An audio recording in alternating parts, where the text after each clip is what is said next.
الله أكبر الله أكبر الله أكبر الله أكبر.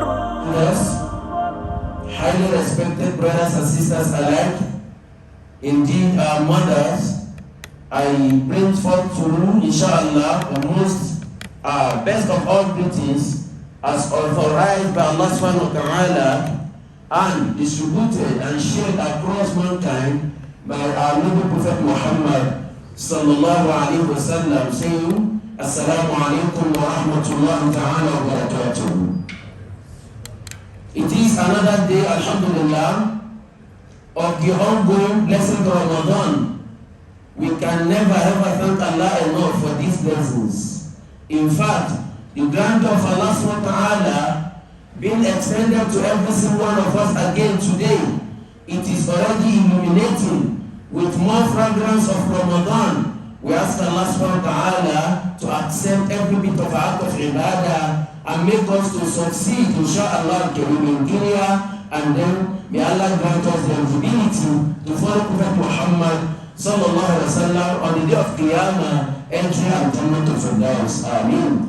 Without further procrastination, as an announcement was made, here we are today within our midst. I have a singular honor and privilege to introduce to the Jama'ah no other person but our Sheikh, Allahu Akbar Kabira, La Nuzaki ala Allah Ahada. He is a shining light among the scholars within Abuja, Nigeria, and even beyond the shores of this country. Coming from our erudites, scholar, our father, and our grandfather, Al-Marhum, Sheikh Dr. Ahmad Bamba B.U.K. We ask Allah subhanahu wa ta'ala to renew his rahmah upon his soul and grant him al-Jannah to Firdaus.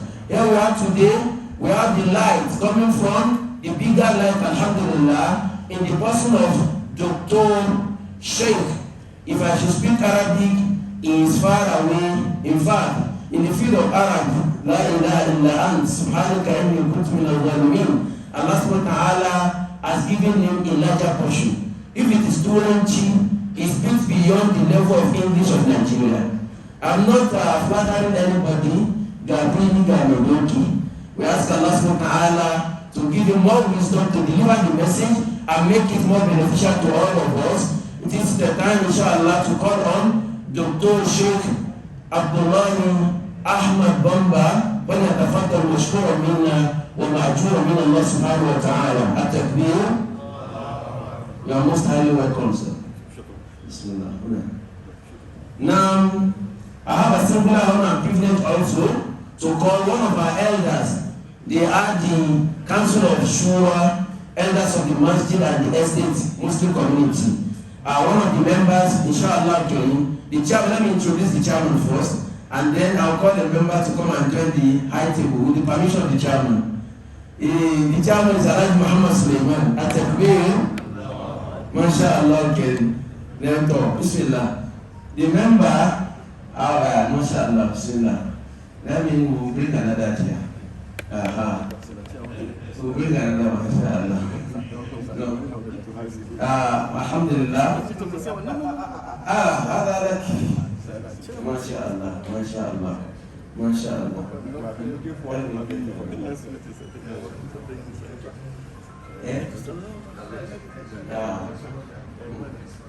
Who? Arabi Buka. She Minister of Finance. MashaAllah. So I have a singular honor and privilege also to call on one of our Ustaz Adam, Abdul Aziz Adam, to give a Sheikh a supporting hand if there is a need for Qalqala to Subra, Al-Kubra, Tangim, and inshallah, he will be helping the Sheikh to take us through the journey of the Quran, inshallah. Ustaz Abdul Aziz Adam, at-takbir. Now, as he is making his way to sit, I'll call on our elder, inshallah, the chairman of the Shura of the Masjid, to open the floor for us with an opening prayer Thereafter, we listen to a short recitation from the Quran, and then we go to the lecture proper. Assalamu alaikum. Assalamu alaikum. A short prayer before the lecture. We pray to Allah to shower upon us the blessings of this special month. We pray that this lecture we need to have will be a source to Algena for the lecturer and for those of us who are going to listen. Let us recite Fatiha. Bismillahirrahmanirrahim. Alhamdulillahi Rabbil Alamin. Ar-Rahmanir-Rahim. Maliki Yawmiddin. Iyyaka na'budu wa iyyaka nasta'in. Ihdinas siratal mustaqim. Siratal ladzina an'amta 'alaihim ghayril maghdubi 'alaihim waladdallin. Amin. Thank you very much, sir. Inshallah, Kareem, we listen to a short recitation from one of our malams, inshallah, Abdul Aziz Adam al-Nabawi, al-Tafadhal Mashkura. أعوذ بالله من الشيطان الرجيم بسم الله الرحمن الرحيم فإذا انشقت السماء فكانت وردة كالدهان فبأي آلاء ربكما تكذبان فيومئذ لا يسأل عن ذنبه إنس ولا جان فبأي آلاء ربكما تكذبان يعرف المجرمون بسيماهم فيؤخذ بالنواصي والأقدام فبأي آلاء ربكما تكذبان Allahu Akbar. At-takbir. Allahu Akbar Kabira. That's what a very short recitation. May Allah subhanahu wa ta'ala bring all of us together in the rewards and grant us Al-Jannah to Firdaus. Inshallah Kareem, as the short recitation was on, the chairman of the executive members of the masjid made his way into the masjid. We will introduce him shortly, who has against the lineup of the activities is in person of Professor Sheikh Abdullah Saleh El Yaqub. At-takbir. So, Alhamdulillah Rabbil Alamin. We will make the amendment later, inshallah. Now, the topic of discussion today is education and religion, the struggle for an identity. Education and religion, the struggle for an identity for a Muslim. We pray, inshallah, Kareem, our Sheikh will do justice to this topic. The most important thing, may Allah make it hujjah, that is witness for every single one of us, more beneficial and a challenge to get his face in Al-Jannah to Firdaus. And that the further mashkura. Bismillah, alhamdulillah, wa salatu wa salam ala rasulillah. All praise is due to Allah. We praise Him. We thank Him. We seek His forgiveness. We seek refuge in Allah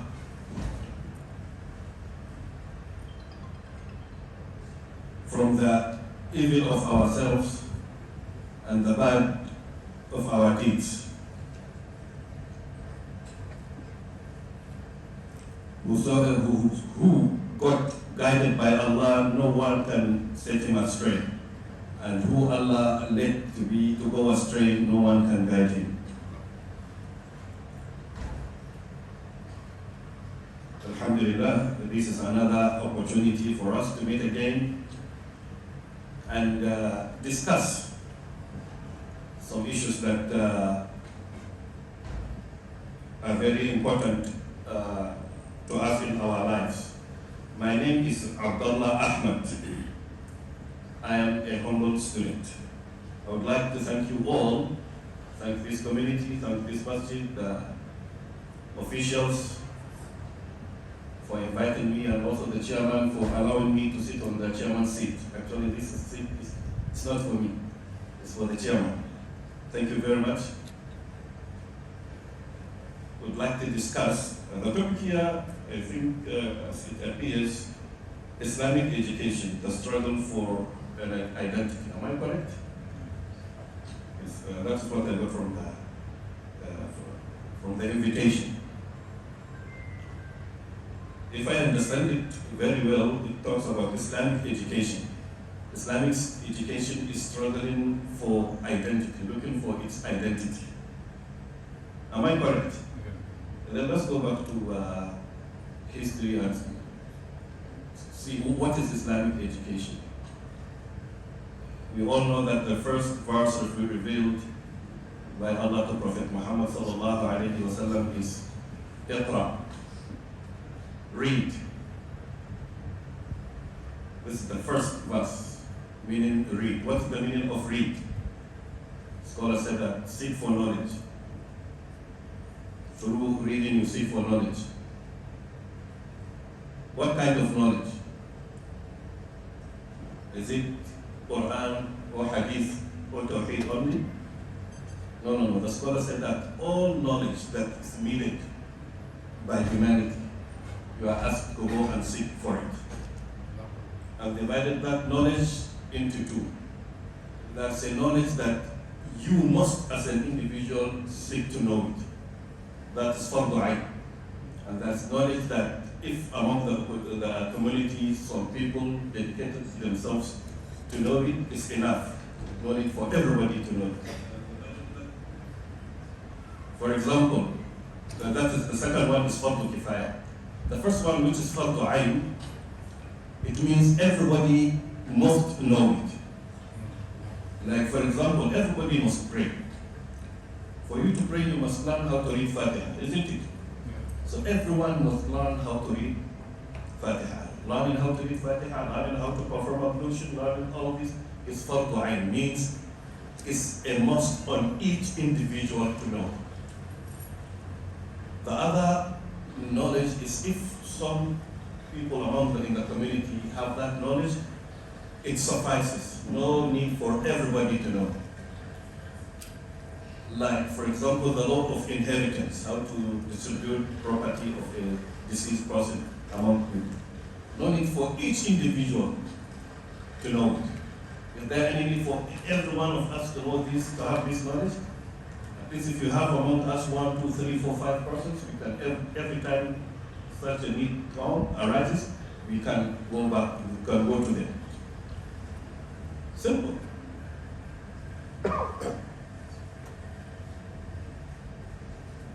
Another example, you as an individual you need to learn how to eat food, isn't it? Because it is something that you have to do by yourself. How to ease yourself. You don't need anyone to do that for you, isn't it? But what of sewing clothes? Must everyone among us know how to sew clothes? No. If you have 1, 2, 3 among us know that, it's okay. Must everyone among us be an accountant or a lawyer or a doctor? No. But in Sharia, if the community fails to provide one for this fardu kifaya, the whole community or society is sinful in the eyes of Allah, in the sight of Allah, because they fail to produce something that they really need. Because in Sharia there is self-sufficiency, there is need for that. It's very, very important.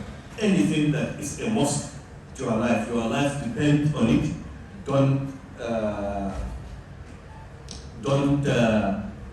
let it in the hands of someone who may monopolize it. In the hands of one who monopolizes it, and you will be at his mercy, at that person's mercy. That thing everybody must know. Like for example, If you can't produce medicine for yourselves and you need medicine, you have to be at the mercy of someone else who does not belong to your community or society. That person may decide to deny you, isn't it? Or give terms for giving you this something which is very, very important. In Sharia, this is a fair word. Seeking the knowledge of all these is a must. So when we say Islamic education, it doesn't mean only Quran or Tawheed or Hadith. This name we give it IRK is something new that we did this now. But before, any important knowledge is Islamic, and it must be sought after. If you go back through history, I don't know whether you've heard about in the 12th century, there is Bayt al-Hikmah, or House of Wisdom in Baghdad, where almost all knowledge around the world are gathered there and translated and disseminated. They bring all the knowledgeable people from all over the world to deliver or disseminate knowledge. And we had great knowledgeable Muslim individuals. These individuals are known, they are prominent to have a vast knowledge into core sciences, but they did not neglect the Fardu Ain, the Islamic knowledge. So you will see an astronomer, a person who is a mathematician, but knows Islamic studies, knows the fiqh, knows hadith, knows Tawheed, knows how to read Quran. They don't segregate between them. Now we say Islamic studies and we say Western education, Islamic education and Western education. This is also another mistake, because that Western education, that thing that we refer to as Western education, it is not Western. It was Islamic. Yeah. It is just some people hijacked some information and distorted history and gave us distorted history, so we thought along that. No, it is wrong. I don't know, we go around with this thing in our hands or in our pockets. This cannot work without algorithm, isn't it? Who is the inventor or the one who discovered algorithm? Al-Khawarizmi, Ahmed bin Musa al-Khawarizmi. He was head of the director of the House of Wisdom. He's from Khawarizm, a town I think close to, in eastern, close to USSR, close to Russian state. And then his name was changed from Khawarizmi to Algorithmus in the Greek language, and then from there we got it in English, algorithm. He's the one who discovered algebra. But you see, they are all vast in Islamic states. Let's look for Avicenna, Averroes, Ibn Rushd, the grandfather, the son, and the grandson. All of them are vast, with a lot of books. So the first thing we have to correct here is that any knowledge is important, any knowledge important to us, to our life, is Islamic and also is a must for us to look for. That's the first thing we have to correct. We are coming back to the topic itself, how Islamic knowledge is looking for its identity. But let's start with that and correct it. And how this knowledge, how we said that this knowledge that is fardu ain, the one that every individual must acquire, male and female, and those that are the fardu kifaya, the knowledge that if some individuals among us in the society acquire, it will suffice to the individuals, to the society. The society can benefit from them. So if you have a knowledge that individuals must learn, then you have to make that knowledge to be easily accessible by everybody.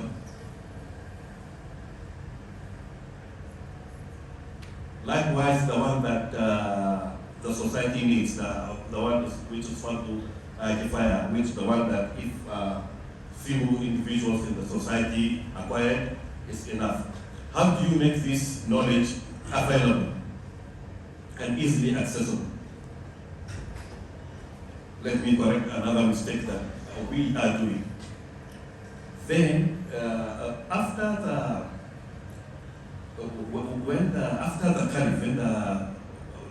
Caliphate, the Ottoman Empire Caliphate went down, and Europeans divided the Muslim world among themselves, and colonialism started. I forgot someone said something. I forgot his name, but I did not forget what he said. He said, when the Europeans came to the Muslim world, he said, you hardly find a man or a woman who cannot read or write. Literacy, he said, was rampant in Muslim society. Do you understand what I'm saying? Almost, it's very difficult. Like it is now, you say, you can hardly find someone who doesn't have a phone. Which is very, very rare now, isn't it? He said that time you hardly find a man or a woman who cannot read. It means everybody is subjected to seeking of knowledge, to education. How did that become rampant? How did education become easy? The way education became easy, some scholars said that whatever is very, very necessary to human life, Allah subhanahu wa ta'ala made it what? Free and easily accessible. And things that are not necessarily, you don't necessarily need them, they may not necessarily that easy. You have to maybe put struggle and look for them, isn't it? Like for example, let me see, to consume roasted chicken, you have to look for money and then buy it and then eat, isn't it? Why? Because it's not necessarily very necessary to you. You can live without it. What of water? Water is more necessary. The necessity of water is more. That's why it is a bit easier to get water, isn't it? What of oxygen that you inhale? Do you need to go and get money and buy it? Allah subhanahu wa ta'ala made it to be what? Available. Yeah, it is only maybe we human beings that we are ungrateful. We started putting industries that are very harmful to nature and even to ozone layer, to many things. But Allah subhanahu wa ta'ala made it easy. Anything that is necessary, Allah subhanahu wa ta'ala made it accessible and easy. These Muslims, the Muslim society, when Islam reigned, found out that the first verse revealed by Allah was what? Read, Iqra. Education is very, very necessary. So they made education to be accessible by everybody. How? Anywhere they establish a school, they establish a work for it, to take care of it. Do you know what is waqf? The word waqf sounds like an alien word here, especially here in Nigeria. I don't know. Lately we started hearing the word of waqf, but we hardly know what is the meaning of that. Even to see it in practical, it's very, very difficult. Waqf means an endowment fund, a business that accrues proceeds, and these proceeds are dedicated to certain service. For example, whenever they build a mosque, they attach a business to it. Like for example, let me cite a small example. Have a mosque built, you have a lot of things needed for this mosque. You have staff to work in the masjid, you have to you have to maintain the masjid, clean the masjid, you have lights, you have lightings, you have fans, you have AC, ventilation, you have cleaner, you have somebody who is going to clean the convenience, everything. Who is going to shoulder this?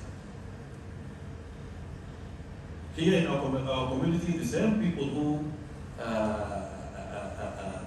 spend their days and nights, dedicated them to establishing this masjid and even brought money from their pocket, built the masjid. We go back, the same thing, because whenever a problem happens, we go back to them and say, look, the tap is not working, or the light is not working, or this is not working. You have to bring money from your pocket and spend. This is not sustainable, isn't it? It is not. These people who dedicated themselves to establishing Allah subhanahu wa ta'ala gave them huge reward, and they will continue getting reward until the day of judgment. But how are we going to sustain that? You have to establish a waqf. Waqf is a business dedicated to the service of the masjid. For example, you can have a land, build estate in it, 10 houses, 10 units, 20, 30 units, and then protect it by law, this as a waqf, so that it will not be inherited and no one can lay hands on it.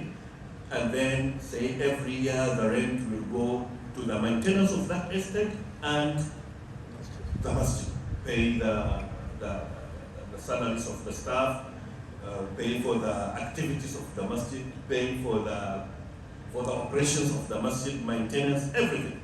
Get a professional electrician to go and check the lights, lightings, check this, check that, and then get paid all from the proceeds of that waqf. And the issuer of that waqf, or the one who issued the waqf, will get reward until eternity continues. So you don't need to go and solicit assistance for anybody. So that is what they did for schools. Wherever they established school not to get money to put into their pocket. They established school and then bring money from waqf, very huge money, and then put it into that school. That is how knowledge becomes very easily accessible to almost everybody.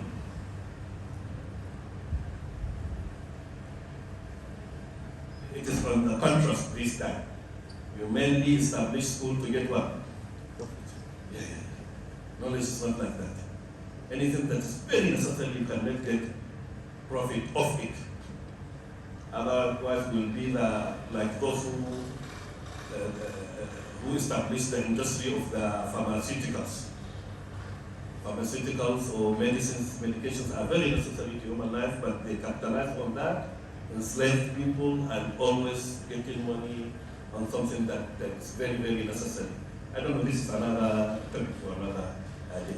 I'm just trying to say how knowledge become very, very easily accessible by almost everybody.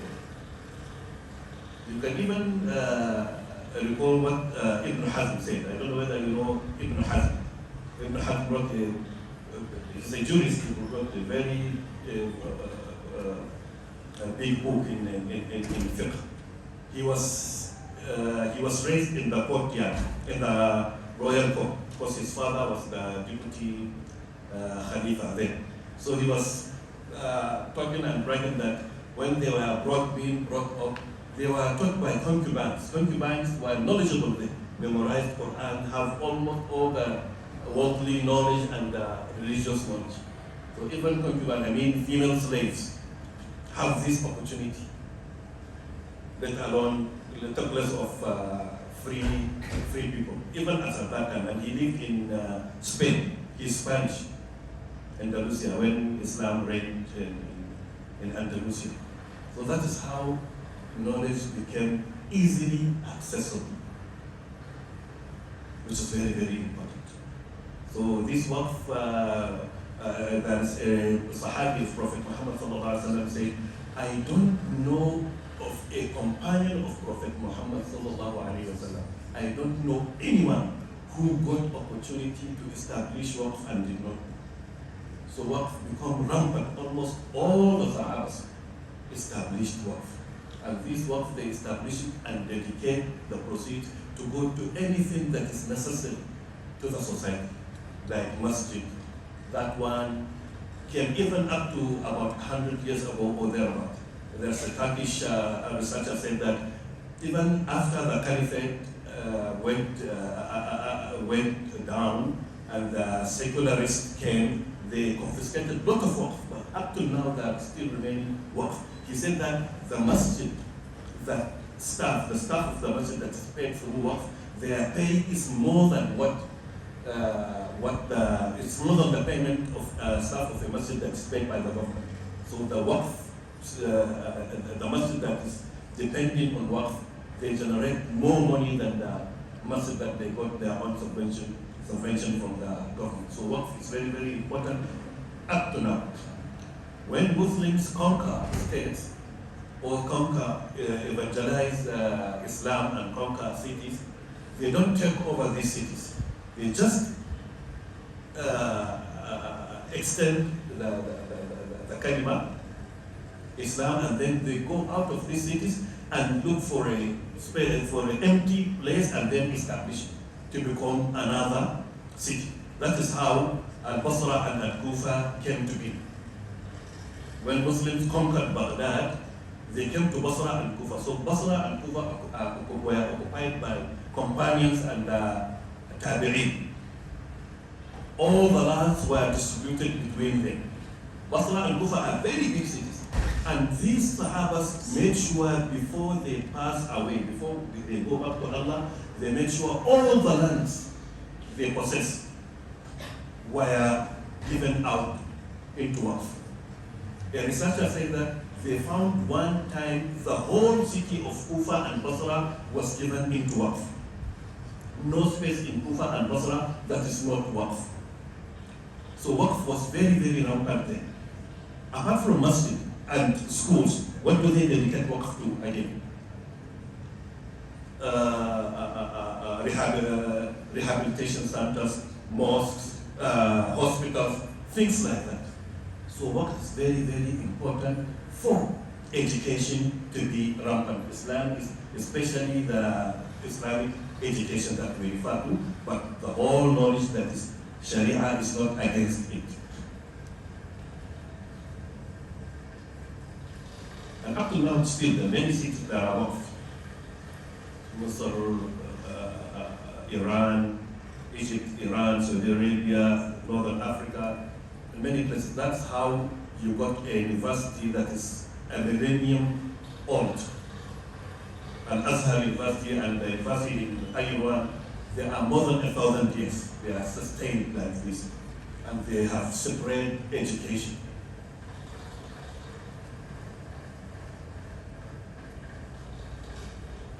Even here in Africa, you have that. Do you know that in Mali, they have a university that is better than the Sorbonne as at that time? Yeah. It is just because the history was distorted, nobody tells us about it.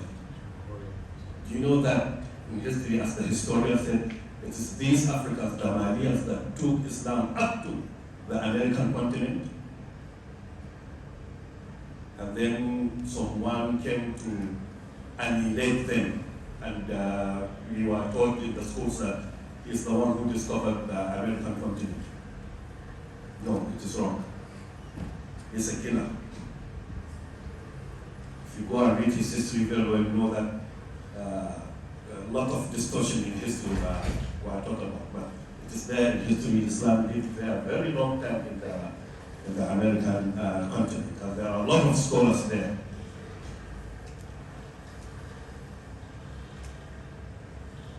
Even here in West Africa, the Kani Borno Empire and many empires, they were knowledgeable. Before our great-great-grandfathers, everybody knows, and mothers knows how to read and write. They are knowledgeable. Go and read the history of Binfodio, Asma'u, their relatives, what books they wrote. We were like this until the colonialists came. When colonialists came, they tried to change the narratives.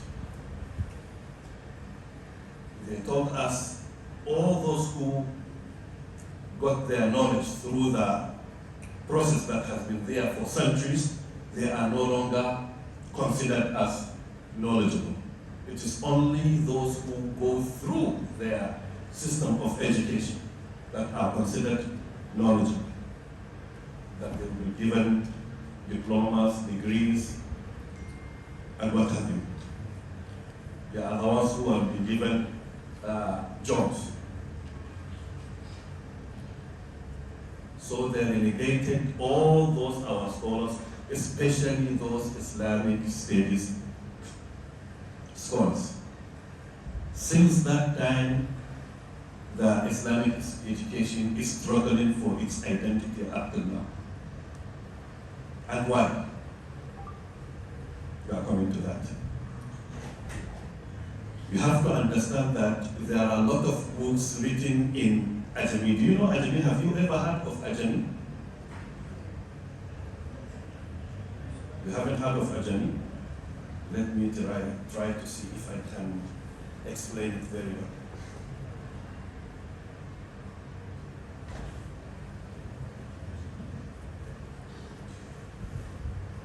Ajami is a way of expressing your ideas and views in writing. If you take this note, you will see, apart from the English alphabets, you will see some writers that are not recognized by me. It was written in Hausa language, but through Ajami. This Ajami was the medium of writing of our great-grandfathers. The Hausas, the Fulanis, the Kamuris, almost many languages. They wrote a lot of books with this language. This is the language used in the royal court, before the judges in the courts, in schools, in many places, in many things. The accountants use them. The professors use these language. Almost everybody was able to read and write. But later, when the colonialists came, they boycotted us from all this and took our children, the children of our great-grandfathers, and put them into new system of education. So they don't know these things. Up to now, someone told me that in their old house, the house of their father, there are a lot of books that are written in Kanuri language, but with these letters. But he cannot read them because he did not go through that system of education. So through this, they relegated the scholars, especially the Islamic scholars, the Alaramas, they relegated them. They don't consider them. And they took their time to force this system down our throats. They even made us to believe in it. Now, when our children go to school, we tell them that if you don't have English and math, you are what? You are finished. You are no longer relevant. Isn't it? That's what we tell our children.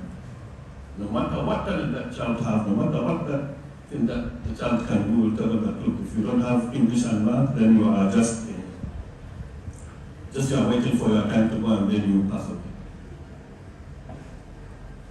You may say that maybe when the Europeans came, they came with power, with this, with strength, with might, and forced us to this. But the Europeans or the colonialists somehow lived for over 60 years, isn't it? Why did we not change the narratives? And we let that Islamic education still struggle in looking for what? For identity. How?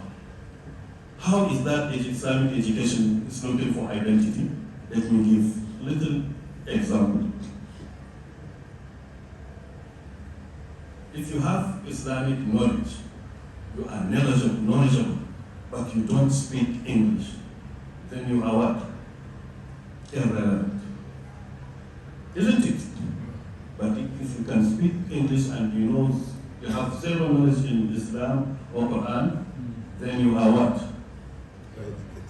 Educated, elitist. You are relevant, you are this, you are that. that made Islamic education to be struggling, looking for what? Its identity among us.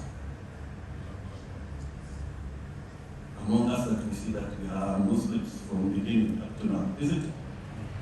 Another way we make Islamic education to be looking for its identity among us, ourselves, is that in the morning on Monday when we wake up, we get our children get ready to go to what? School, where they get taught English, math, geography, this science, this. And the child stay in that school for how many hours? From 8 up to what? 2 o'clock. Sometimes some up to what? 4. And then that after 4, when the child is exhausted, totally exhausted, we will manage to snatch that child and push that child into what? Into Islam. Just think of yourself. You study for 8 hours. After these 8 hours, what do you need? Rest and sleep. It is just like a glass you fill up to the brim with water. Anytime you bring additional water and you pour it on it, what is that? Why is this water going? That is how Islamic education is struggling to look for its identity among ourselves after the colonialists have left more than 60 years ago. In my opinion, Islamia schools not supposed not to be available in our society. There shouldn't be an Islamia school or Tafi school. This is wrong. This is the mistake that we are making. Why? Who knows the answer? You just said it. Sorry? We should have, you just said it. It should be part of the. Well, I don't know. Yes. Any addition? It should be on its own, like the Western style. What? In its own? No, but being on its Integrated own. or integrated. The excellent, yes. Why this Islamia that we put it separate from the morning school, we are putting something in the psyche of our children. That this morning school is more, more relevant, more important. We've been putting this into their psyche for 6, 7, 8, 10 years. And what do you think when they grow up? It must be what? Integrated. The child knows that if he fails in mathematics, will not go to the next class. The same way if he fails in hadith. So both will receive what? Simple. We managed somehow to bring Islamic knowledge or IRK into the conventional school. But mostly the teachers that come to teach that are what? Sorry? From other subjects. Maybe from other subjects, or not qualified, or they are not prepared. Let me give you a small example, something that it happens and it has a very wrong notion on our children. A small example, when the math teacher comes to class, you'll see he's wearing very nice trouser, iron, nice shirt, tucked in, teach. But when I'm bringing the Arabic language or Islamic studies teacher, I will bring someone who have gold collar knot in his mouth. It's not, and anything that hasn't any problem will take the child. This is the guy who flogs people. Isn't it? What are we telling the children? If you ask the children, who among you, if you grow up, which one are you going to be among these two? Which one will the child say? Yeah, why? But if you integrate both, you will see students that are versed in Quran, can speak Arabic very well.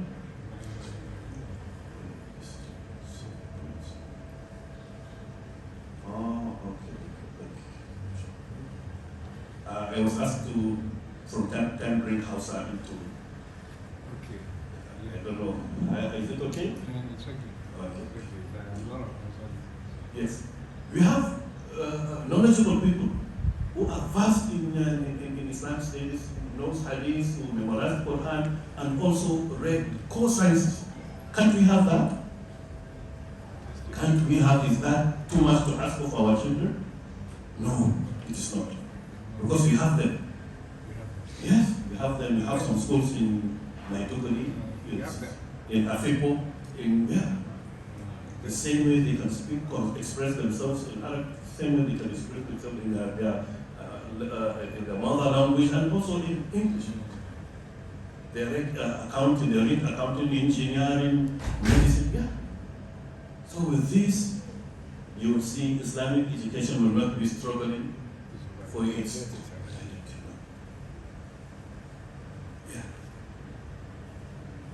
Let this education also be available. Same way it is available for men, it should be also available for female. Yeah, they can do it. They could be knowledgeable in Islamic things, they could also be knowledgeable in worldly things. Without this, education will, Islamic education will continue to be struggling, looking for its identity. Isn't it? And this product that we give that the children that will go study for 8 hours in, we call it conventional schools or Western education, which is also wrong. It's not Western. Maybe we'll have chance to stop and speak about it. And then later they will go Islamia after Asr, maybe eat food in the car and even change clothes with their uniform in the car, isn't it? That's not what is happening. And then go to class, the class is, teacher is teaching Quran and the child is half awake, half asleep. After that, when the child goes to junior secondary, you will not get chance for Islamia. And when he goes to senior secondary, the chance for Islamia is almost zero, isn't it? Because the curriculum of education now here in Nigeria is filled up with garbages. I'll come to talk about that. A lot of garbage, a lot of things that are not needed. We waste the time of our children and pay money for that. Things that are very useful to our children, they are not there.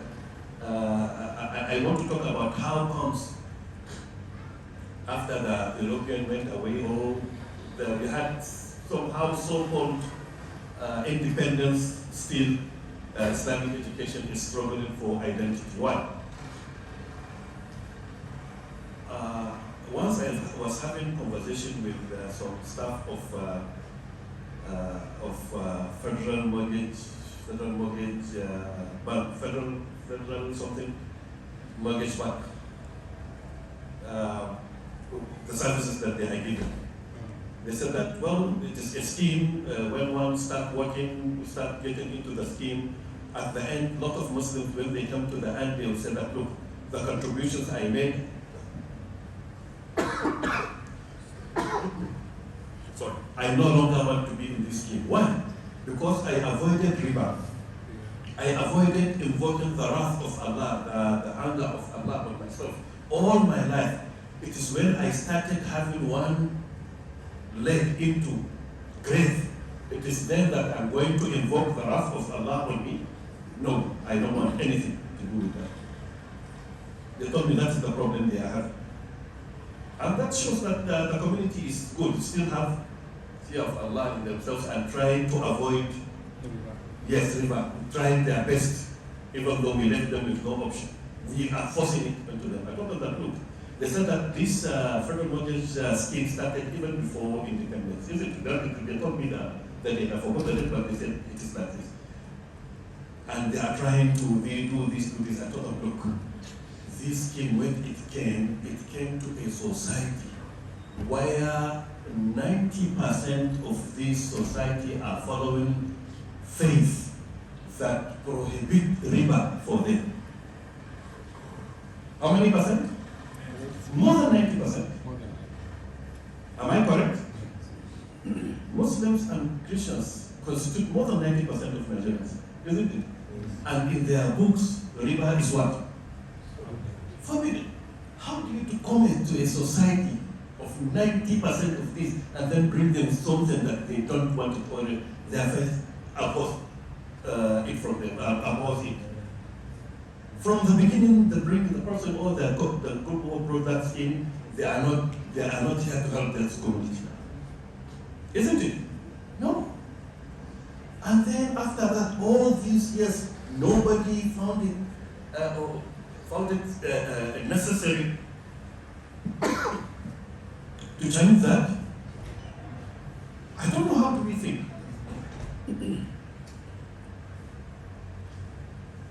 Why I brought this incident, I'm trying to say, why is Islamic knowledge or education still looking for its identity among ourselves?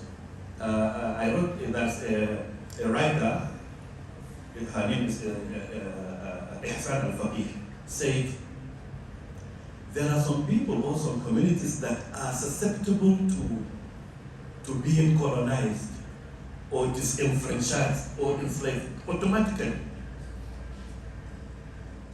A colonialist colonized them, enslaved them, and put down through their throats things that they don't like, and they accept it, and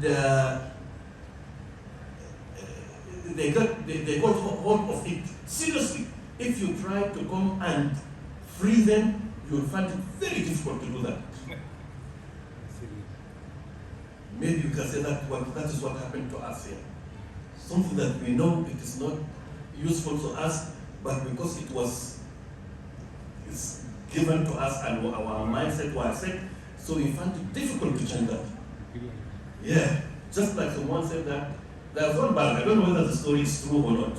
In one barrack, there was an European who was meant to be the head of that barrack. And by the gate, by the barrack, they put a deck, a cement deck, where the soldiers marched on it or do something on it. Yeah. When he put the cement, at night, animals came past on it, and then the cement was not smooth, because it was wet, the cement, the decking. The next day, he brought the laborer to make it good, to make it okay. He smoothed it again, and then the next night, animals passed on it. So it got the footprint of the footprint of the animals on it. So what he did, he brought a soldier to come and stand by it day and night to guard it. Before it dried up, that European commandant was transferred, and native one was brought. New native one was brought. When he came, he didn't know the wisdom why a soldier must stand and guard this deck. So they thought it is a norm for a soldier to be standing there always and guard. And they did not try to seek for explanation how this came up. So that is why they said in almost all barracks, always you see a soldier guarding that deck. I don't know, protecting it from what. Oh I don't know, maybe. Yeah. What is trying to put is that sometimes when someone said to Christians, you didn't get the wisdom, you have to. Yeah. Search for the wisdom or search for the necessity of that. That is what we're supposed to do to our system of education. But we did not do. When the Islamic education or knowledge was relegated and we had our so-called independence, up to now, we did not do that. Following the curriculum of the Federal Ministry of Education, which have a lot of garbage in it. Why I said lot of garbage? I'm coming to why I said there's a lot of garbage. I believe when most of us, maybe, I don't know, permit my, if I can say the old school, when we studied, for how many hours do you study when you go to school? By 12 we have closed, isn't it? 12 we have closed. Am I correct? I don't know, I'm talking about what I know. What of our children? They study up to 2, 4, some up to 6. Are they more knowledgeable than us? Why is this extended waste of time, waste of effort, waste of this, waste of that?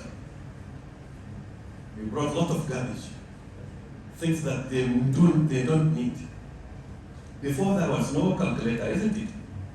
We need to know all this, the formulas, we need to go through them because it is easier going through them to understand, isn't it? But now calculator can do a lot of things. So you don't need to put that child through these things that calculator can do, isn't it? Because there are other things that needed to be known. But our children know nothing about them. Like for example, our children need to know about coding. I don't even know whether we know what is coding. Our children need to know about Web3. Our children need to know about blockchain. And I don't think it is there in their books, isn't it? Seriously, they need to know them. They need to know about cybersecurity. We don't teach them. Isn't it? These small gadgets in some countries, in some societies, are being manufactured or developed by small children. I don't think if in our schools we teach our children how to develop as simple as apps. Now everyone of us here have phone with him or with her, and they have a lot of apps, but we don't know how these apps are being done. In some places, small children of the age of 13 develop apps. I remember some years back somebody said that there was one child about 13 years old, Nigerian origin, by origin Nigerian in the United States, who developed an app. That time, that app when it goes to Google Play Store, when they sell it, if they sell it about $10 each app, Google will take $3 and $7 goes to that small child. Yes. What do you think if about 1 million people downloaded that app? How much? $10 million. That child can easily get 7. Yeah. Can you call this child labor? That's why I said we have a lot of garbage in the curriculum of the Federal Ministry of Education that we need to flush and bring a lot of things there. The portion of Islamic studies also is very small. We need to flush what is there and bring what our children need to know. It's very, very important. Sometimes our children, as simple as reciting Fatiha, becomes very difficult for them. As simple as reciting Tahiyyah, very difficult. Ayatul Kursi, very difficult. And all these are fardu ayn. It's a must of each individual to know. With this system we have of education where children go for 7-8 hours study, so-called Western education with almost zero Islamic education, and then come after Asr for 2 hours and study Islamic education, that child when grows up, start working, must go back to Islamia. Adult going back, trying, struggling to recite Surah Al-Fatiha or Surah Al-Nas. Isn't it? Why? Because when that child was young, we denied that child that opportunity. Yeah. There's an adage that says, catch them young. When that child was young, if you touch him that, even if that child become wild when he become at his teen age, after the teenage, he will become normal, and then he already or she already have what? That education. That Islamic education that when she or he was young, we caught them when they were young. Without that, we have to be providing Islamia for adults. Islamia for adults is supposed to be for those who maybe have newly reverted. Yeah. So there are a lot of cleansing that we need to do to our education system so that Islamic education will not be struggling for its identity. Muna magana ta yaya aka samu koma baya a karatu ko ilimi na addinin musulunci a cikin ta yaya za a ce muna musulmi a wannan kasar a ce muna da mutum fiye da mutum miliyan 100 musulmi da adadi miliyan 100 adadi ne mai yawa, amma a ce ba za mu iya tashi mu nemi haƙƙin mu ce mu muna da dama, muna da adadi mai yawa da za mu iya zaɓar hukuma mu ce mu ga abin da muke so a canza mana. Ba mu ce saura su ba tilasta musu abin da ba sa so ko kuma tsarin a'a mu tsarin mu ne wani ya tsaya a kan mu ba ruwan ko ba da nan, amma a sa mana a tsarin mu duk da yaro ya shiga makaranta farko period na farko a fara karanta da su alƙur'ani, saboda karatun ƙur'ani yana buɗa ƙwaƙwalwa. Me yasa ba za mu iya faɗin haka? Wannan dalilin da ya sa karatu ko ilimi na addinin musulunci har yanzu yake ta ƙoƙarin ko kuma yake samun koma baya. Da za mu iya cewa watakila waɗanda suka yi mana mulkin mallaka, amma yanzu a ce yanzu mu kasa tashi mu yi wannan wa kanmu, anya laifin ba zai dawo kanmu ba kuwa. Duk da na san cewa ko da mun tashi za mu dage mu yi haka, za mu samu wanda za su yi ƙoƙarin hana mu wannan. Misali akan wannan satin nan ran talata majalisar ƙasa aka kawo maka bil na Commission on Almajiri Education and Out of School.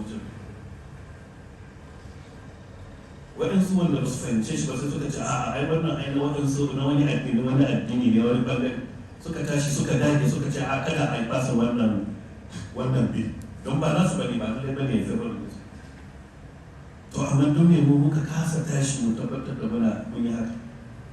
A ce a cikin al'ummar mu ana da yaro mutum miliyan 10 da ba sa cikin tsari na ilimi, suna cikin tsari na almajirci ko na almajiranci, wanda da tsari ne mai kyau na addini, amma yanzu ba na addini ba. Addinin musulunci ba shi da shi, don ba tsari bane na addinin musulunci a ɗauki yaro a kai shi bai san inda yake ba, ƙarami a bashi cikin hatsari na rashin lafiya, rashin samun abinci, rashin samun kula ta uba, rashin samun kula ta uwa, ya zama sai cikin bara, cikin ƙazanta, cikin rashin lafiya, ba shi da abin yi.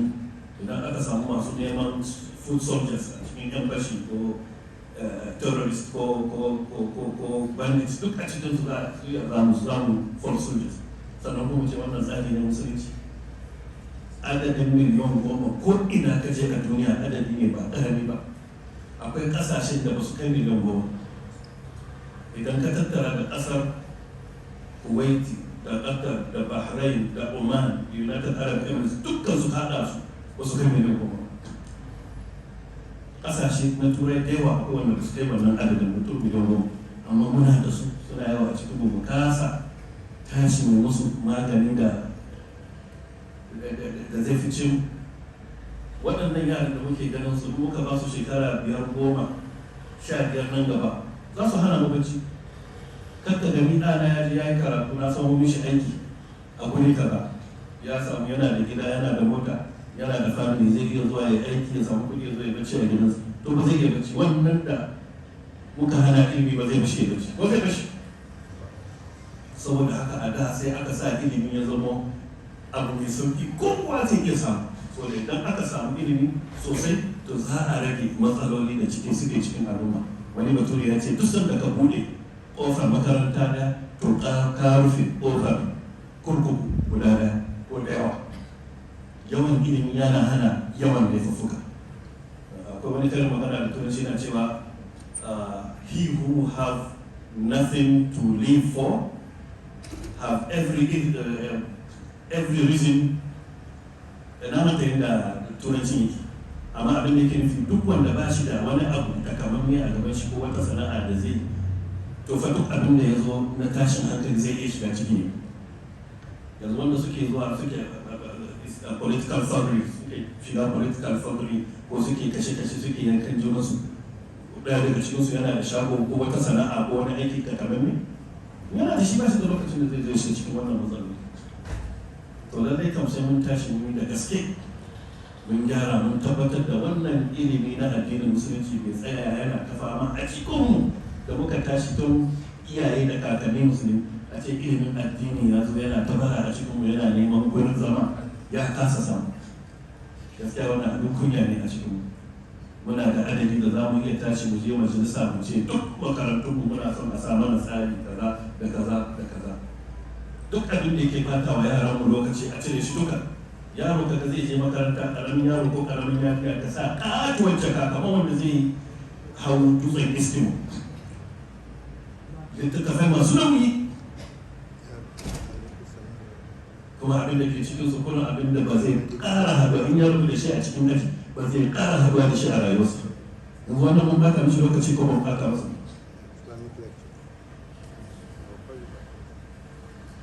Is it not a waste of time for our children? Even their health. Somebody said that these books are too heavy for the children. Isn't it? And technology is making things easier.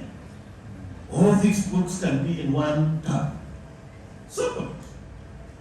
And you can target the teacher or the parents can target that tab. Keep eyes on it to prevent these children from vultures and wolves. Electronic vultures and electronic wolves or beasts. You can easily disseminate this education and Islamic education. So please, Islamic education or knowledge is still struggling for identity among us, among ourselves. I don't know if I can say it is up to us to stand up to make sure the narrative has changed. We have many ways to do that. Many ways to do that. In some schools in the north, I know they don't subject a child below the age of 6, I think, to anything like English and math. Only recitation and memorization of Quran, because it makes their brain to be to open to receive knowledge easily in short time. They don't need to go through this 633 process. No, they don't. I remember when we opened one Islamia in Abuja, a woman, a mother brought, she said that she's coming not to register a child, but to tell us a fact. She said that she's from Maiduguri. She said they have children, but they have one retarded child, maybe that his IQ is very low, cannot learn easily.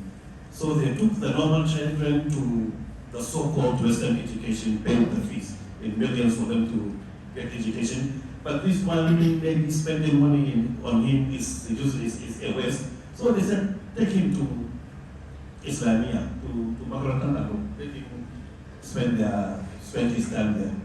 After some time, recitation of Quran made him to be extremely brilliant.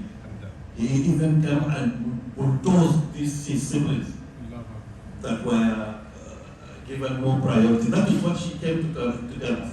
So she said that it is very, very important to open schools for Quran for our children. But what we need to do is to integrate it, remove the shaft from the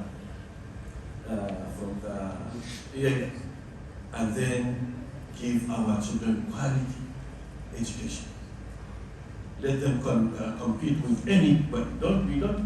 Mostly we try to make our children to be speaking English. And speaking English doesn't mean that you are intelligent or this. There are some people some nations who have advanced now, they don't speak English. They don't even like speaking English. They only speak English under duress. They only use English maybe because for the purpose of diplomatic relationship, international relationship, maybe science, maybe research, academic research. Apart from that, they prefer to use their own native language. You know, some countries when you go, even to see a sign in English becomes very difficult for you. You feel you are as if you are not living among human beings because they do everything in their language. But still, they are still what? Advanced. They manufacture, they do this, they do that, they do that. So, lack of English did not make them to be relegated all the time. So it is up to us to stand and make sure that we do that. Some, even if they know how to speak English, but they speak it as if they don't like speaking. Why must we be more royal than the king or more Catholic than the Pope? No, I am not saying that English is not Okay, English is a universal language. A lot of, if you speak English, you have more advantage than speaking French, isn't it? I hope you don't have a French. Yeah, because English is widely spoken, but you shouldn't make it to be the alpha and omega. No. We shouldn't let our Islamic education to be strictly looking for its identity or space in our thought. After all, we know you learn this English, you learn this math, you learn this, and go to work. How many years are you going to stay working in government or any private work? 35? After all of this education and devotion, they will start telling you that, look, now, because you have white beard, maybe you better stay at home. You are going to look for new blood. Isn't it? So all what you do, all the dedication and the devotion, at last what? They tell you persona non grata, isn't it? And then you have a life to live in the other world, in the afterlife. And that one is eternal. And if we did not make our children to get ready for that, I believe there is room for improvement. We need to try better. Sorry for taking much of the time I spoke a lot, and let me put a full stop here, because I spoke a lot. Thank you very much, Chairman, for giving me this opportunity, and thank you very much for listening. I hope I have extended I have made the point. I hope so. Thank you very much. If there are any questions, corrections, comments, please. Thank you very much. Takbir. Allahu Akbar. Jazakumullahu khairan. What I wanted to say, it's been overtaken by an event, but I'll read it out from our listeners and those who are watching the program online. So it's been streaming online, and someone is saying, let me read it out before other people, inshallah. Says, Assalamu alaikum wa rahmatullahi ta'ala wa barakatuh. May Allah subhanahu wa ta'ala reward our erudite madam for this thought-provoking lecture. Unfortunately, for as long as the ratio of schools owned by Christians is greater than those of our brothers, we will still have a long way to go. He says, of course, our fears may not be changed significantly. Muslims, especially those in the position of authority to do so, should invest seriously in education to correct the present anomaly. Jazakumullahu khairan. You may want to say something a little upon this before we go into questions proper. Or we say Jazakumullahu khairan, that has been well developed, well also delivered, and very well assimilated. May Allah make it more beneficial to all of us and hujjah for us to Al-Jannah to Firdaus. Okay, thank you very much. I would like not to blame others for our... Because we have what? We have the number. We have the talented ones among us. We have the knowledgeable. So to continue, maybe before you can say that there is sabotage, there is this, but is it an excuse? What do you expect from them? To help you do your own homework? No, they will do their own. Isn't it? So, I know they are trying their best, like I gave an example of this bill on Al-Majri. On the public hearing was last Tuesday, this week.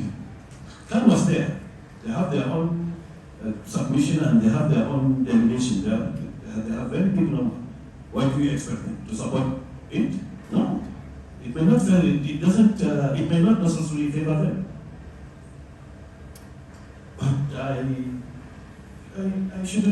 wouldn't blame them. I would rather blame ourselves because we have the ability.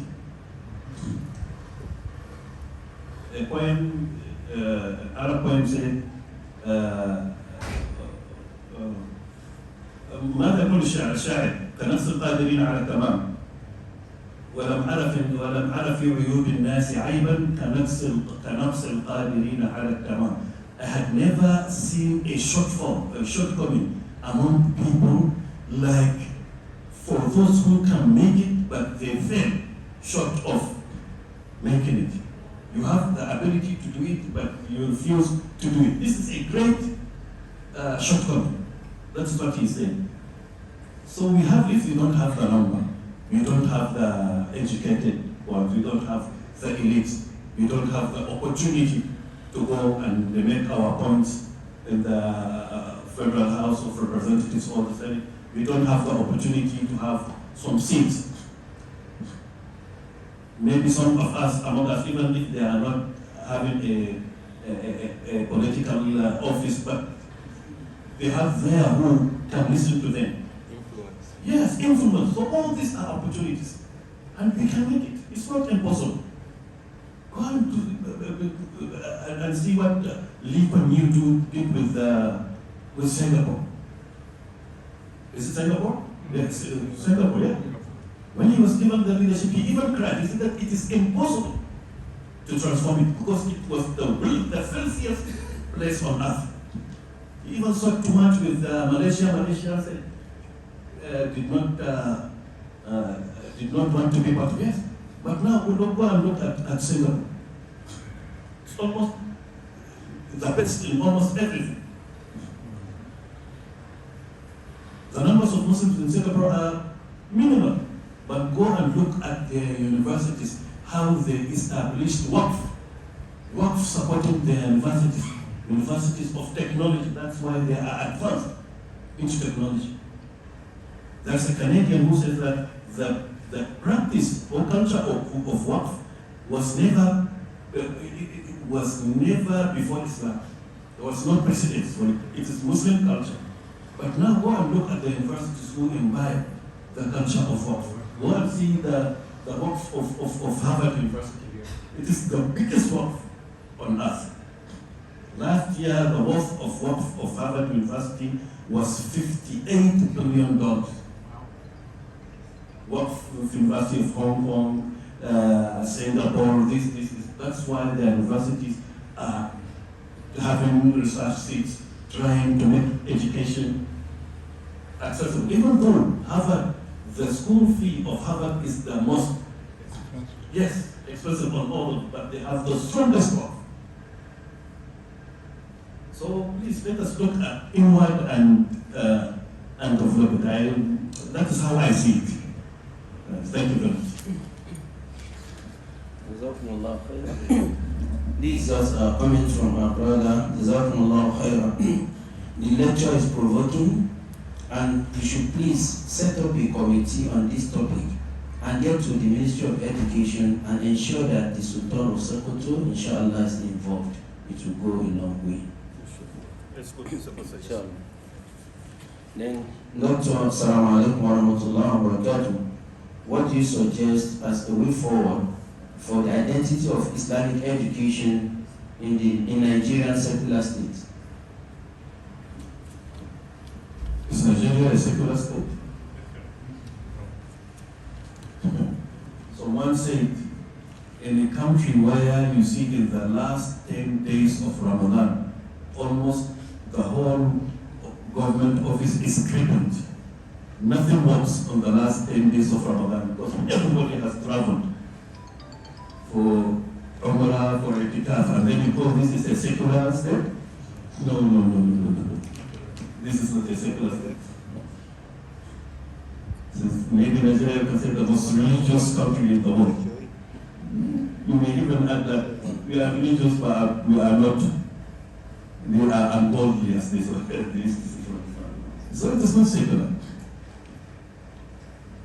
It is a federal government system. We have the right to say we want this for ourselves. Simple. Where we are, we need our school. The government must provide schools for us, whatever the school is, but it is to our taste. Simple. Otherwise, when the election comes, we can show our anger. Isn't it? Simple. Maybe we can say that sometimes the hearts are very weak. because of some worldly things, someone will decide to turn away or shy away from saying the truth. But we have the influence, we have the strength. So please, thank you. Assalamu alaikum. Aside over 10 million out of school children in Nigeria, we also have lots of Islamia Malams who are well versed in Quran Hadith but cannot speak English. Can they also be introduced into so-called Western schools? Another thing, if a scholar is living in Abuja, not having the ability to speak in English is a deficiency for that madam, for that scholar. Seriously. In Abuja, in some places like Abuja, because you cannot come to Abuja and say that all you know is Hausa. How are you going to extend what the knowledge you have? Is it only Hausa people that are living here in Abuja? Abuja is a capital. You have some people that come from other worlds that don't even speak English. So to speak English is better. But if you are living in Sokoto, in Kano, it may not be that necessary, isn't it? Sometimes it takes a very long time before you need to speak English. But English is a language, it's an added advantage if you have it, but depending on where you live. And you have to make impact where you live. If you are in Abuja, then believe me, English is a necessity, to my understanding. Otherwise, the impact will be very, very minimal, isn't it? Thank you. Assalamu alaikum. Is it permissible for one to use interest on pension in helping the poor? Since it began, I was not versed or well informed of the problem of riba. The question is, can we use the interest as sadaqah? You mean you give interest as sadaqah? Yeah.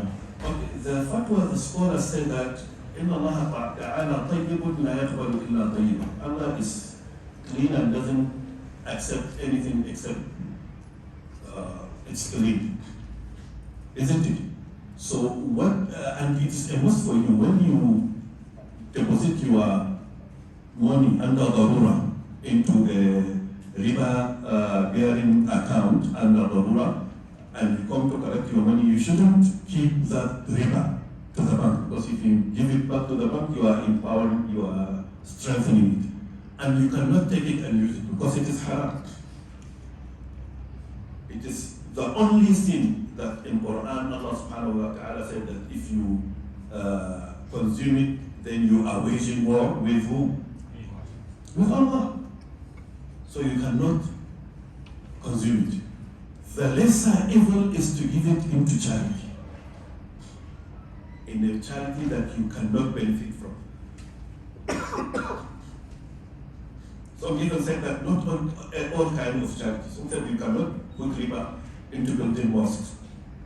But maybe building gutters or sewer lines or things like that, you can put it into. Anyway, just dispose it off away from you, put it into charity. That is the lesser evil. But now, must we empower a riba-based bank? And in 2006, I think, the Archbishop of Canterbury with the Mayor of London, I think, came to Nigeria. It has to do with the EFCC, I don't know, maybe bringing back some money that belongs to Nigeria that found its way there. The Archbishop of Canterbury said that he's surprised that in Nigeria we don't have Islamic Bank. Then there they have Islamic Bank of Britain, clearly.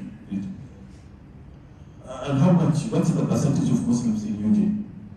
And what is the percentage of Muslims in Nigeria? Nigeria, where people go to Friday prayer, pray on the third road. And when the Imam goes to sujood, they put their forehead on that hot third road, on the other side to pray. And block streets. Block any car from moving, just because they are what? Religious, isn't it? Block that road for 10, 20 minutes. Nobody moves, which is also wrong. That is not what Allah subhanahu wa ta'ala asked us to do. In Nigeria, it's where something friction, small friction, religious friction will amount into what? Yes, some arrests, havoc. We are that religious, but we cannot have our own Islamic bank. For all these years, now we have our Islamic banks. Must we empower the riba bearing banks? I don't know. Maybe you can say then it was Darura. But is it Darura now? The government has licensed about how many? 4, 5, 6 Islamic banks. When we all move our money there, we can empower them. You will even see these riba bearing banks are applying to be converted into Sharia compliant bank. It happened in many countries. So is it a darura for us to empower riba? The riba where Allah subhanahu wa ta'ala said, فَأْذَنُوا بِحَرْبٍ مِّنَ اللَّهِ. Make sure that you are waging war between you and Allah. The riba where Prophet Muhammad sallallahu alaihi wasallam said, the riba has 70 degrees. The least among them in evil is the thing that one have the carnal knowledge with his mother. Riba, the least evil of riba is equal to that. What about the other degrees? When it is darura, understand. But is it darura now? This is the question. This is serious. Maybe because Islamic education is still struggling for identity among us, that is why we did not educate our people to know the gravity of interacting or consuming riba or subjecting our transactions to riba. That's why the barakah is removed. Allah removes the barakah. So you have to look at that. Thank you. Alhamdulillah. Wa alaikum assalam wa rahmatullah. So, sorry, I'd like to provide more context to the question of riba, which was I asked it. And the reason It's simple. I worked in the bank before, right? And I've left. And these are one of the reasons why I left. For pension, I mean, when we started banking, you know, we're told to do contributions and all, and then you opened all of it. But over time, when Allah helped me to know that some of these things are injurious to us, you already have contributions going, interest are being paid on it. Two options that is available. It is either at retirement, I collect the principal and forget about the interest, or I collect everything, because from your contribution, you know how much of interest has accrued. I collect the interest and do sadaqah with it. So that is what I really want to know. It's not something that is, what is doing going forward. Okay. Thank you very much. My answer, I did not tilt to individual cases. I just looked at it generally. That's why I did not say it is not darura. I just asked the question, is it darura? So every individual knows himself better. So you know yourself whether in your darura state of darura or no. And you know what Prophet Muhammad said on darura. Anyone that under darura, Allah subhanahu wa ta'ala will not hold him responsible. Do you understand me? Yeah. But I'm talking about it generally. But initially I gave the answer that if you collect that riba, you just dispose it. I've tried to make sure that it does not come back to you. It's very, very important. But as I always say that, is it darura? We have to look at individually at ourselves, but generally, is it darura generally for us? I'm talking about as a society, as a nation. You understand? We're supposed to make it easier and accessible for our members of society to have more legit means rather than illicit. But definitely there are some isolated cases that definitely they are darura. I subscribe to this. Jazakumullah khair. Assalamu alaikum, madam. My question is that for us to have an integrated Islamia or schools, the most there must be availability of Islamiyah and Malams, and in a way that it won't be meant for the rich alone. The integrated Islamiyah or school should also be given the priority, should be given to the less privileged. And I tried to get in touch with the person to get clarity. He said there are integrated schools in Abuja, High Scholars, International Academy, Al-Manar, Great Heights, but they are all meant for the poor. What's the way forward? Anyway, but we got the point. You know, in Arabic they say if the expression is very clear, you don't need to start going to specifics. Like for example, you can say I sat on the seat, and my clothes tore the nail. It is not the nail tore my clothes. My clothes tore the nail. Do you need to start explaining that which one? Do you need to start asking which one tore the other? Normally, everybody knows that it is the nail that tears the cloth, isn't it? So the point is clear. That's why I brought the issue of having work to sustain these schools. Work, yes, endowment fund. Education must be made easily accessible to everyone. I told you, if Mr. A's children go to school and get educated, get jobs, and Mr. B the children did not get that opportunity, will the children of Mr. B allow the children of Mr. A to sleep with two eyes? It's impossible. And so you live in one same society. That's why education must be, how they succeeded into making education accessible, by making it on work. I went to Sudan sometime. I visited a university which is for only girls, only female university. Sorry? Only female students. Only female students. The registrar told us they divided the students into three. The first group pay school fee 100%. The second group pay school fee by 50%. The third group pay school fee by 0%. So the university catered for all maybe segments of the society, and it tried to do what is called in Islamic finance redistribution, or in education, redistribution. Yeah, cross. Yeah. So those who pay the 100% have assisted, yes. Cross. Yes. Even though no among the students know who pays 100% or who pays zero, they try to make it like this. And even in the National Hospital, once I asked one of the doctors, I told him, what's the difference between VIP and non-VIP? He said that they are all the same. It's just the VIP, sometimes Nigeria will need this nomenclature of being considered to be somehow very special. But those in VIP pay more money. Sometimes the non-VIP, somebody will come in a dire situation and need to be treated, and then he doesn't have that money. So they do that redistribution and take from there and put here and then balance. So we need to look into that for education to be available to everybody, not only for the haves and not the have-nots. Assalamu alaikum.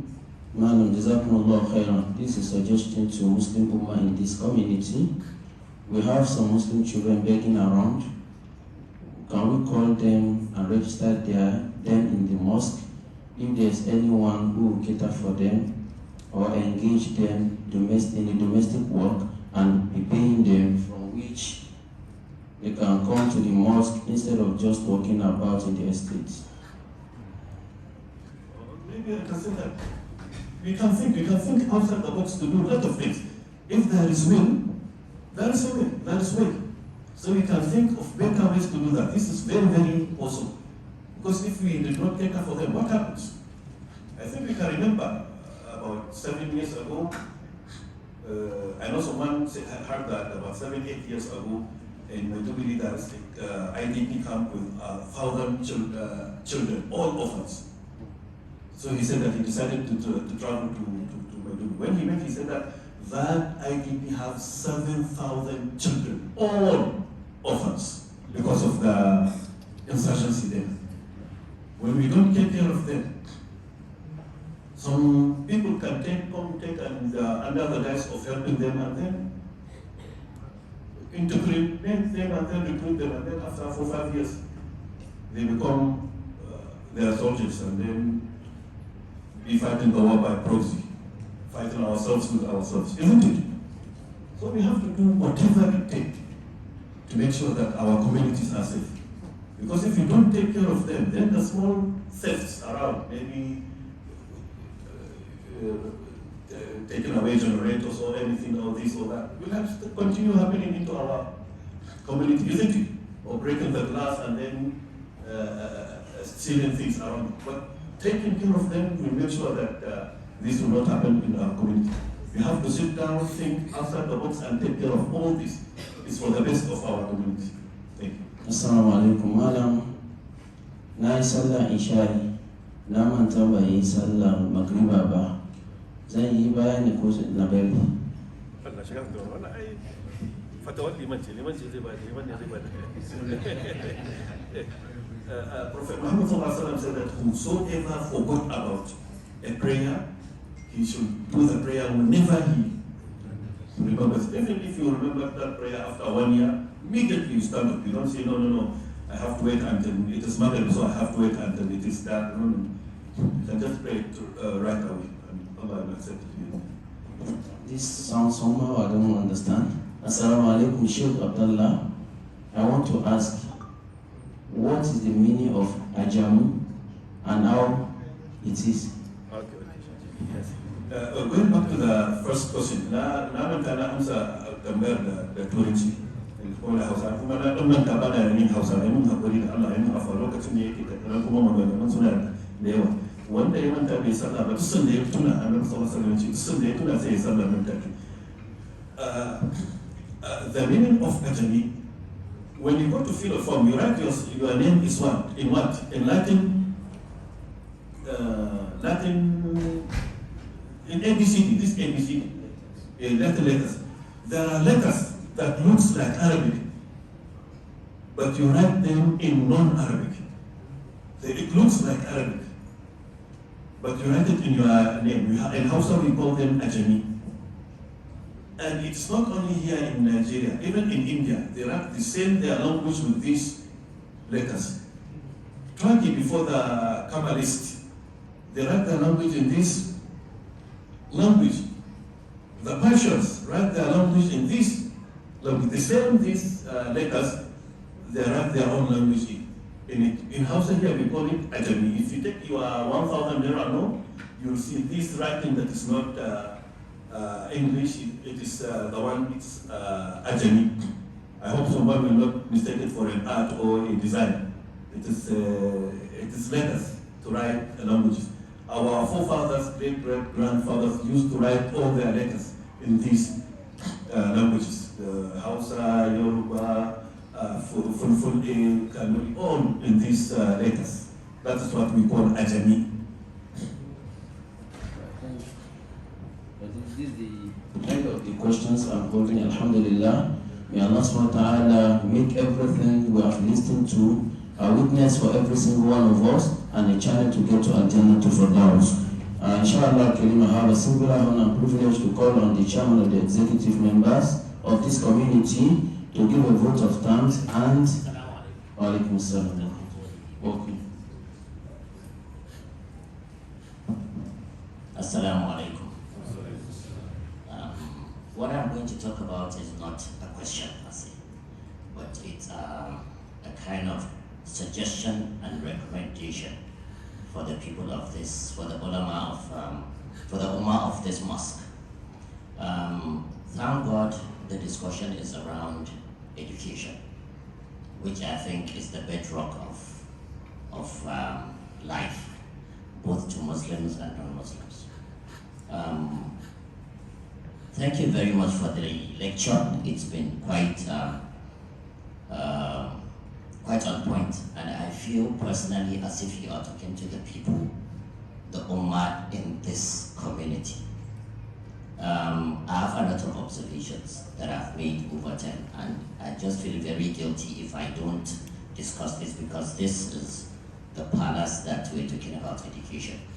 I think all of us here, we need to look inwards as people of this community in terms of education for our children, those that live within this community. This is the mosque. We're taking good care of the mosque, providing the mosque to ensure that it is comfortable for us to come and pray. But very little is done to our Islamia that is in this place. Very little. Come rain, come shine. Our children come out and read or study under harsh conditions, while we come in here, feel the cool breeze of the ACs just for an hour to have prayers and leave. So I think we need to look inwards. He didn't just come here to deliver a lecture and go, but he delivered a lecture for us to assimilate and improve ourselves. There's a basic fundamental thing that needs to be done to our Islamia here, the one we have. So it's just a suggestion for us. Let's draw back, think about it. What can we do? How can we improve? Because the issue is about education and our children. And I think it is right on point, and there is a need for us to look inwards and make improvements. Thank you. Jazakumullah khairan. The comment is also on point, and what you said is revolves around education, and then basically our children, and to domesticate it within our estate. At some point, the executive members are within the masjid. They've also listened to this comment. Something came up also that I need to raise out. I think our scholars may wish to say something on it too. About two persons raised this. It concerns the education of our children, but in a way that majority, or let me say some Muslims, prefer to take their children to Christian schools, where openly they told them that our schools are missionary, and they accepted. Now, some of these children, when they go home, instead of praying, reading Surah Al-Fatiha, saying Sallallahu Alaihi Wasallam, anything happens, they say in Jesus' name. So they have raised it. In fact, one of our mothers called me within this Ramadan. If she's around, she'll be hearing my voice. That, madam, please, you need to call me as a leader of the Ummah, that I should go and see a particular management of that school. That this is a secular, if you permit me to use the word again, estate. But why will they be rigid by telling them that their schools are missionary?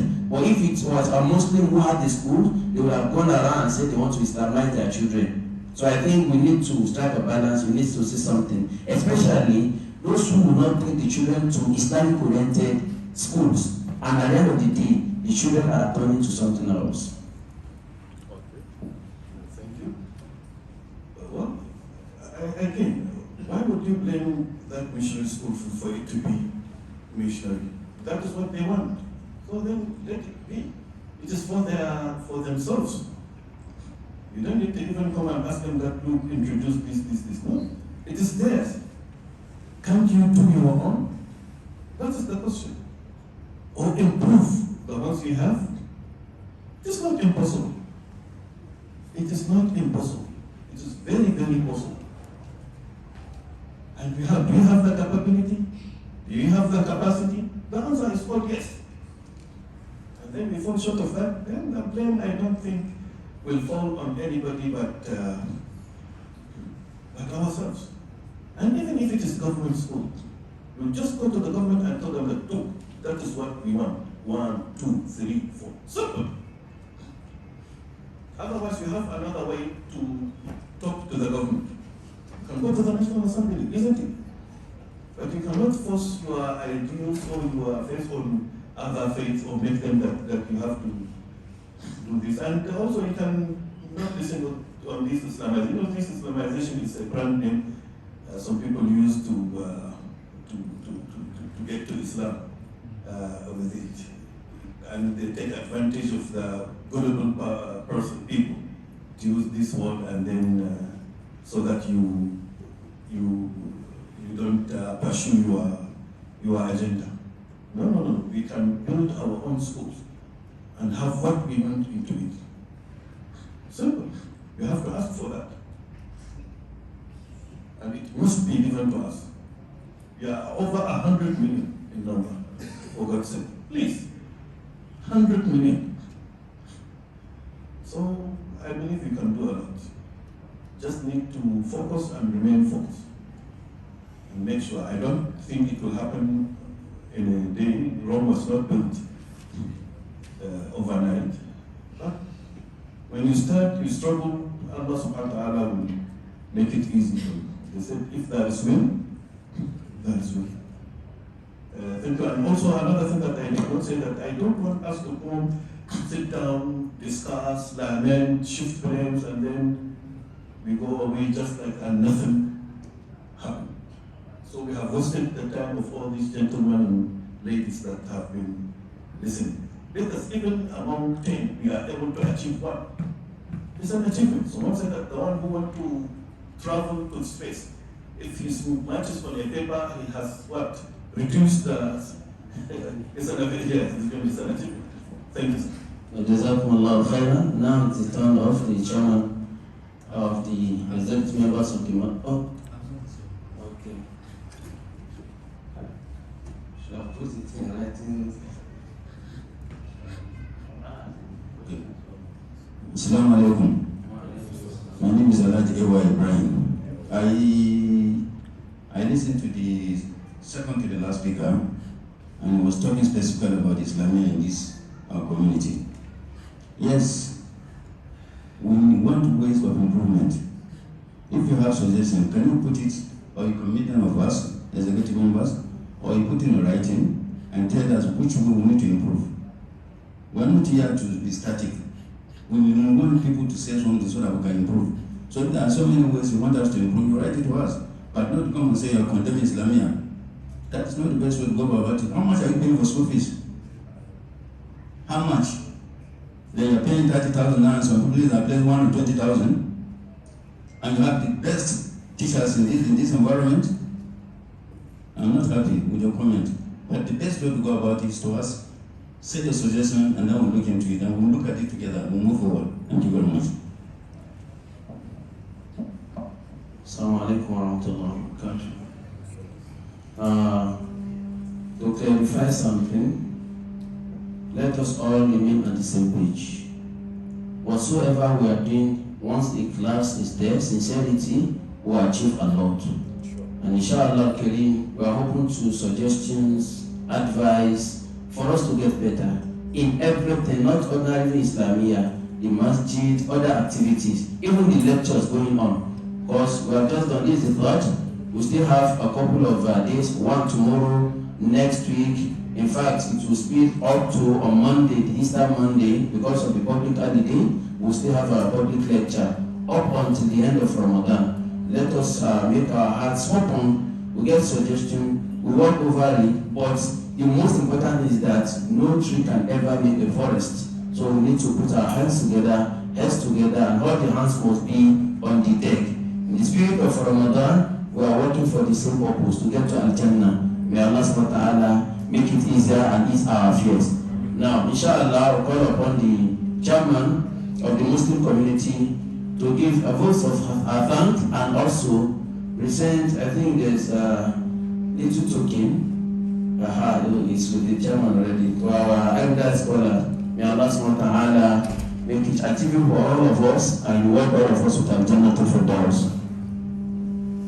Thank you. Assalamu alaikum wa rahmatullahi wa barakatuh. Wa alaikum assalam wa rahmatullahi. We want to sincerely thank our guest lecturer today, our Sheikh. May Allah reward him abundantly for the reminder. We have taken a lot of lessons.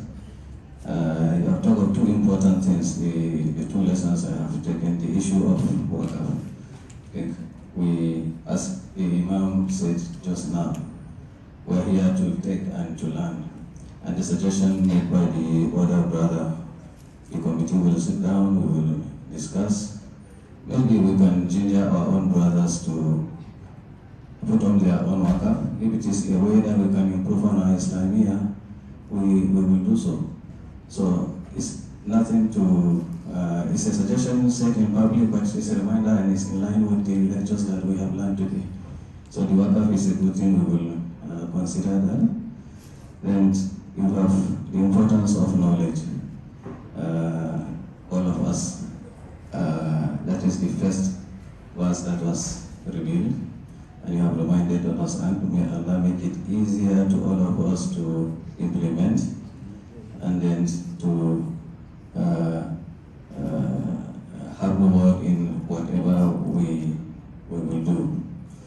Jazakumullahu khairan once again, and we hope next time if we call on you, you will also answer our call and come and share your knowledge with us. May Allah increase you in knowledge and reward you again abundantly.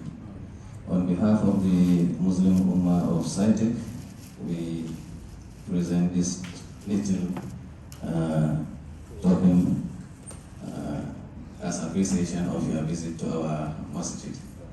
Thank you very much.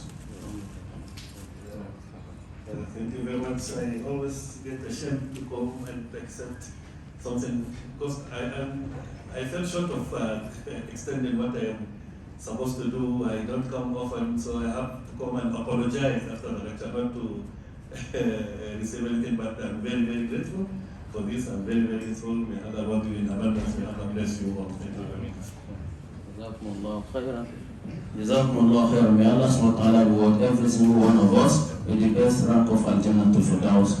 Tomorrow, inshallah, to the same time, we'll be playing a host to another erudite scholar, the person of Dr. Khidir Al-Hassan, an imam from the National Hospital, inshallah, Kareem. We'll be talking to us tomorrow about challenges facing the Muslim Ummah in the 21st century. Then, solutions from Quran and Sunnah. May Allah subhanahu wa ta'ala make it easier for him to deliver, inshallah, easier for us to assimilate, and hujjah for all of us, not against any one of us. Inshallah, Kareem, our chairman of the Shura committee, will also give us a closing dua, inshallah. Assalamu alaikum.